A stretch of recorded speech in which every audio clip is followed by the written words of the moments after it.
Congress working president జగ్గారెడ్డిపై కేసు నమోదైంది. ఎన్నికల కోడ్ ఉల్లంఘించారంటూ సదాశివపేటలో పోలీసులు కేసు నమోదు చేశారు.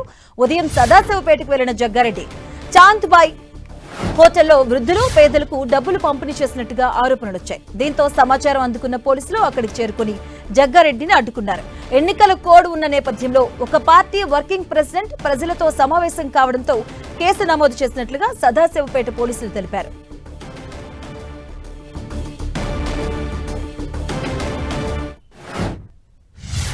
ఉదయం అందాజ 10:30 గంటల సమయంలో సదాశివపేట్ పట్టణ బస్టాండ్ సమీపంలో ఉన్నటువంటి చాంద్బాయ్ హోటల్ దగ్గర శ్రీ జగ్గారెడ్డి గారు డబ్బులు పంచుతున్నారటువంటి సమాచారం రాగా అక్కడికి ఎఫ్ఎస్టీ టీం వెళ్ళింది. అక్కడికి వారితో పాటు మేము కూడా వెళ్ళినాం. అక్కడ పబ్లిక్ అంతా గుమిగూడి ఉన్నారు. అక్కడ అట్లాంటి డబ్బులు వంచడం ఏం జరగడం లేదు. కానీ ఎలక్షన్ కోడ్ అమల్లో ఉంది. ఎలక్షన్కు ముందు 48 గంటల ముందు ఒక ప్రాంతానికి చెందినటువంటి రాజకీయ నాయకులు వేరే ప్రాంతంలో ఉండకూడదు. ఎలక్షన్ కోడ్ అమల్లో ఉంది. దాన్ని ఎలక్షన్ కోడ్ నిబంధనను ఉల్లంఘించినందుకు జగ్గారెడ్డి గారి మీద కేసు నమోదు చేయడం జరిగింది. ఇప్పుడు ఎలక్షన్ కోడ్ అమల్లో ఉంది. ఏ విధంగా ఎవరైనటువంటి రాజకీయ నాయకులు ఎలక్షన్ కోడ్ నిబంధనను ఉల్లంఘించినట్లయితే వాళ్ళ మీద చట్టరీత్యా కఠిన చర్యలు తీసుకోబడతాయి. ఉదయం అందాజ 10:30 గంటల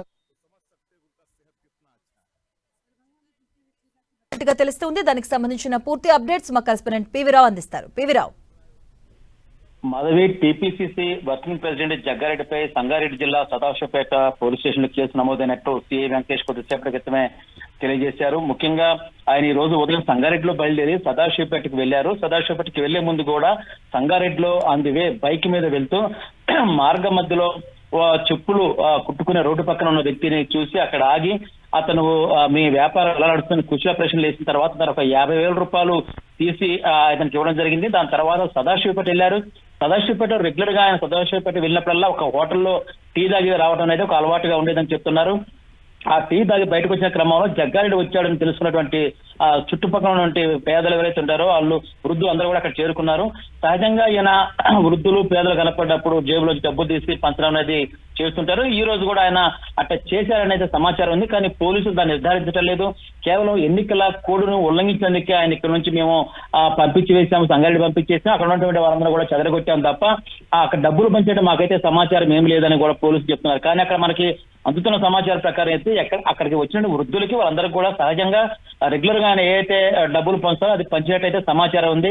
అది కూడా ఎన్నికల ఉల్లంఘన కిందకి కోడ్ ఉల్లంఘన కిందకి వస్తుందని కూడా సమాచారంతో ఉంది. మాధవి, మొత్తం మీద చూసుకున్నప్పుడు జగ్గారెడ్డి ఇలా ఉదయం పూట 9 గంటకి 10 గంటల ప్రాంతాలు అక్కడికి వెళ్ళిన తర్వాత వందలాది మంది వృద్ధులు ఏ విధంగా మహిళలు అక్కడ పేదలు అక్కడ చేరుకున్నప్పుడు ఎంత ఘటన జరిగింది మాధవి. Right, thank you పివిరావు.